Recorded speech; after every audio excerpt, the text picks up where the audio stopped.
जनतेच्या न्याय हक्कासाठी प्रजासत्ताक न्यूज सदैव आपल्यासोबत।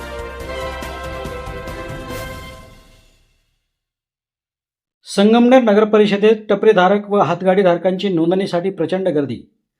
संगमनेर नगर परिषदेच्या वतीने शहरातील टपरीधारक, हातगाडीधारक व भाजीपाला विक्रेत्यांसाठी नोंदणी अनिवार्य करण्याबाबत अध्यादेश काढण्यात आल्याने नगर परिषद कार्यालयात विक्रेत्यांची प्रचंड गर्दी पाहायला मिळत आहे।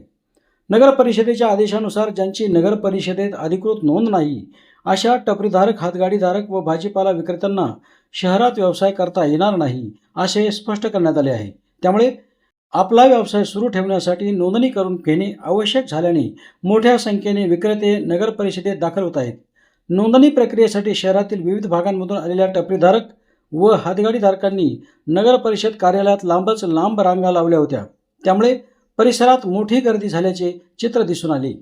दरम्यान नगर परिषद प्रशासनाकडून या नोंदणी प्रक्रियेद्वारे शहरातील अनधिकृत टपऱ्या व हातगाड्यांवर नियंत्रण ठेवण्याचा प्रयत्न करण्यात येत असल्याची माहिती मिळाली आहे। आपल्या परिसरातील ताज्या घडामोडी पाहण्यासाठी आजच प्रजासत्ताक न्यूज 24 ला सबस्क्राइब करा आणि रहा अपडेट। तसेच लाईक अँड शेअर करायला विसरू नका। प्रजासत्ताक न्यूज सदैव आपल्यासोबत।